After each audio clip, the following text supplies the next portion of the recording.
আপনি কি জানেন মাত্র 10% পুকুরে ট্যাংরা মাছ চাষ করে প্রায় 1 লাখ টাকার বেশি আয় করা সম্ভব। আজ আমি খুব সহজভাবে পুরো হিসাব দেখাবো।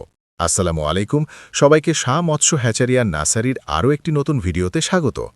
পোনা মাছের হিসাব। যদি প্রতি শতাংশে 500টি করে ট্যাংরা মাছের পোনা দেওয়া হয় তাহলে 10% পুকুরে মোট লাগবে প্রায় 5,000 পোনা। প্রতি পোনার দাম যদি প্রায় 2.5 টাকা হয় তাহলে পোনা কিনতে খরচ হবে প্রায় 12,500 টাকা। পুকুর প্রস্তুতি। মাছ ছাড়ার আগে পুকুরে চুন, গোবর এবং কিছু সার ব্যবহার করতে হয়। 10% পুকুর প্রস্তুত করতে প্রায় 1,800 টাকা খরচ হতে পারে। মাছের খাবার খরচ।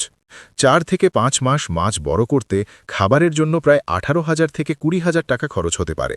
অন্যান্য খরচ, ওষুধ, ভিটামিন এবং পানির যত্নের জন্য প্রায় 1,500 টাকা খরচ ধরা যায়। মোট খরচ। সব মিলিয়ে 10% পুকুরে ট্যাংরা মাছ চাষে মোট খরচ প্রায় 33,000 থেকে 35,000 টাকা। উৎপাদন ও আয়। যদি 5,000 পোনার মধ্যে প্রায় 80% মাছ বেঁচে থাকে তাহলে প্রায় 350 কেজি মাছ পাওয়া যেতে পারে। বাজারে যদি প্রতি কেজি ট্যাংরা মাছের দাম 450 টাকা হয় তাহলে মোট বিক্রি হবে প্রায় 1,57,500 টাকা। সব খরচ বাদ দিলে সম্ভাব্য লাভ হতে পারে প্রায় 1,20,000 টাকা।